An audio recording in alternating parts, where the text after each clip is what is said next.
Hope I'm recording, eh? Come. Kuja tu dakika moja wewe. Kuja tu. Angalia. Iko sawa? Or how do you record? Oh yeah, iko sawa. Haya, sawa. So we begin. Yeah, we go. So I'm Professor FRID OGOLLA. I'm the leader of Linda Jamii. Today we are issuing statements about the mismanagement and corruption in national government and also county government that has caused so many problems for Kenyans, college floods, education, healthcare, and the rest. But let's start talking about the facts about floods. We know that annual rainfall in Kenya varies from 2,000 millimeters to 250 millimeters, depending on the area. Since storm rainfalls are widespread, floods can occur in any part of this country. Without already available data at the Meteorological Department, this information could be available to the President. And the President could get this from the intelligence brief. Unfortunately, what we are getting is that when the President being given intelligence brief every morning, he more does not focus on what can help Kenyans, but he focuses on who is against me, who can take power from me, who can take money from me, how can I make money. We want the President to focus on how he can protect life and prevent deaths from Kenya and grow the economy, not take only intelligence in as far as it's of self-interest to him. Now, why do we have these very violent floods? We want to explain this scientifically. The main problem we have is that there is very interrupted and reliable supply of rainfall in Kenya, of water.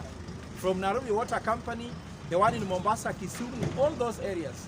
So because of this unreliable water supply to taps in Kenya, people are now going to solve the problem by themselves by sinking boreholes. When we have too many sinking of boreholes in Kileleshwa, in Kilimani, in Karen, in every part of the country, it interferes with what's called water table. So when you interfere with the water table, it makes the country susceptible to floods.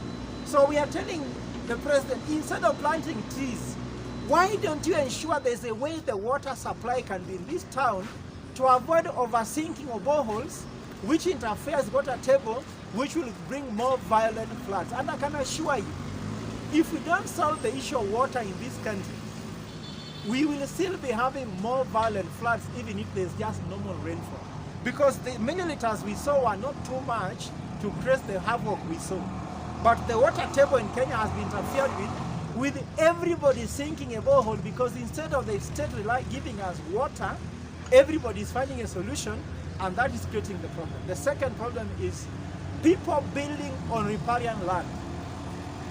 On riparian land, we know very well that there are 4 agencies that must give a license for you to construct road, construct any building.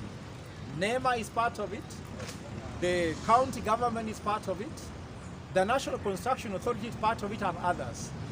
And money is being paid so that people can build houses or any other construction in the wrong places. And I can tell you without a fear of a doubt, as we stand, it is actually a open secret that in the county government of Nairobi, Mombasa, those ones I'm sure, after you have paid all the license fees you require, you must give the governor 2 million shillings that he shares with the president. 2 million shillings is a lot of money. If we look at 30,000 housing units being done in Nairobi, 2 million shillings gives us around 60 billion shillings that is going on to be given to the governor sharing with the president. Mombasa was the same under Joho, is the same under the current governor. So I'm asking the EACC, the Anti-Corruption Commission, to investigate what I've said, because it is true. Everyone knows before they print it for you, you must pay 2 million shillings. Now when you see this affordable housing going on, every unit, the constructions will be paying 2 million shillings. I say 60 billion shillings in Nairobi, about 40 billion shillings in Mombasa. Then people are getting rich as we are getting poor. That's why a governor can buy a house in Beverly Hills in California Yet for you Kenyans being told live within your means. You can buy a house 400 million shillings in Kitusuru. Yet Kenyans should live within their means. Somebody can buy a 60 million car with one swipe of a check. Yet Kenyans are being told live within your means. So that is the reason why we are having this issue. Now let us go to recommendation. I want to ask citizens to stop paying this money we are paying to the county government, national government, and form kumi groups, because some floods were being affected just because of a small blockage. Yet you are paying money to the county government, you are paying money to the national government, they are eating it, they cannot do anything, yet you remain on your own. So Kenyans, we are on our own, also we should remain with our own money. We cannot give them our money. When problems come, we are on our own. So that's not allowed. So that's why we have allowed all these problems we're having. So let the president respect death. Today the president has issued an order that people should mourn those who died. There are over 200 people who died over the floods. At the same time he has told us we should go and plant trees. Is the president an African? I'm an African, I'm African, I'm a Kenyan. When someone dies in a home, people stop working and they begin mourning. Even days after burial, people are still mourning. People don't work and mourn. So you have told us today is a holiday to mourn, yet you have also given an order we should plant trees. This goes against our culture, so I do not know how Kenyans are going to mourn at the same time plant trees.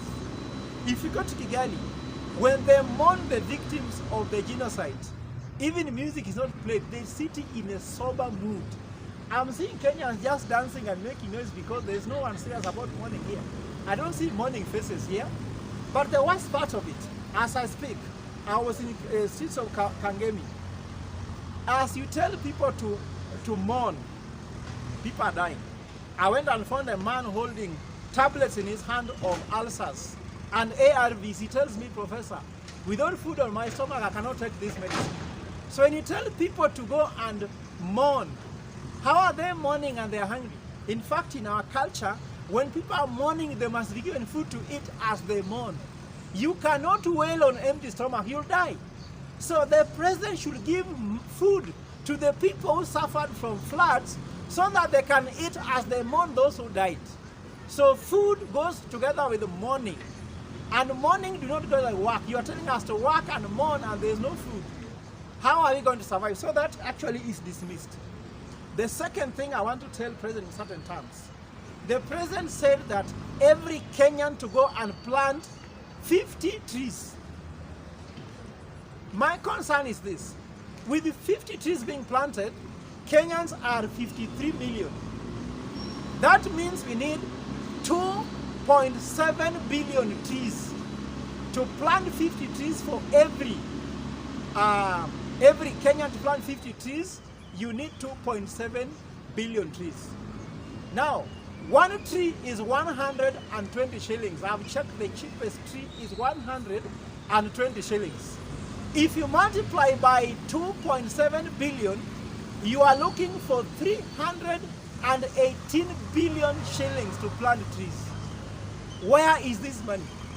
Then I saw the Minister of Environment called Toipan Swears telling us that you should bring from your own pocket. Kenyans are hungry, they have lost their livelihoods from floods, they are mourning, they still have money to buy trees on their own.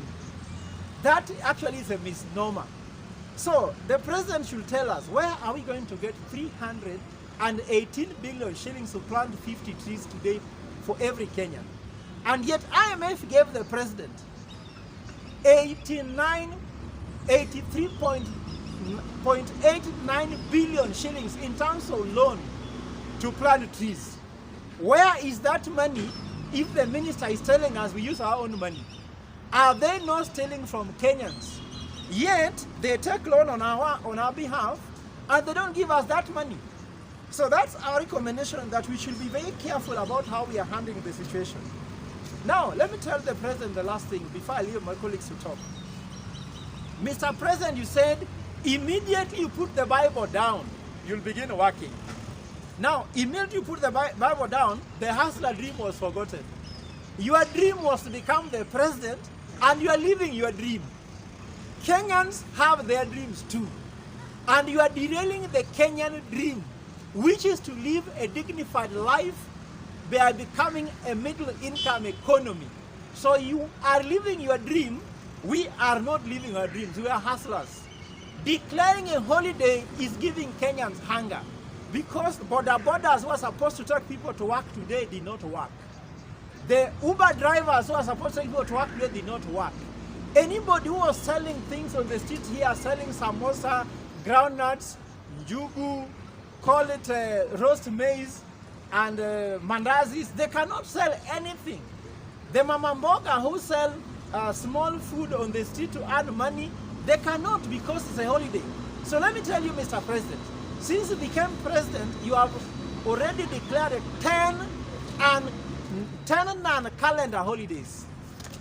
Anytime you declare those holidays, Kenyans go to bed hungry because they cannot earn money through holiday.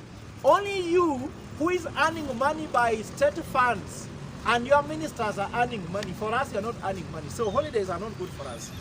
So let me tell you what has happened. Immediately you place the Bible down, teachers in Kenya were forgotten.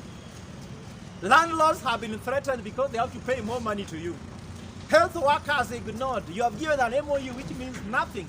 Because an MOU which is not signed by Treasury, it is a useless MOU because without Treasury there is no money. Even the Commission for Revenue Allocation was not there in that MOU. So you have just cheated doctors. Youths have been elbowed out of government and they're no longer considered. Women programs like Linda Mama, all of them have been withdrawn. Infrastructure has been abandoned immediately you put down the Bible. Constitution has been suspended because you are just ruling the way you want. Policemen and women have been deserted. Some of them are being chased away from houses because the levies have taken too much from their salary. They cannot afford to pay their houses. So even your very policemen and women are suffering. Military professionalism has been threatened by all the changes you are making and all the assassination we have seen in the military. Please think about that. Treasury captured to allow and control borrowing. You can borrow the money the way you want.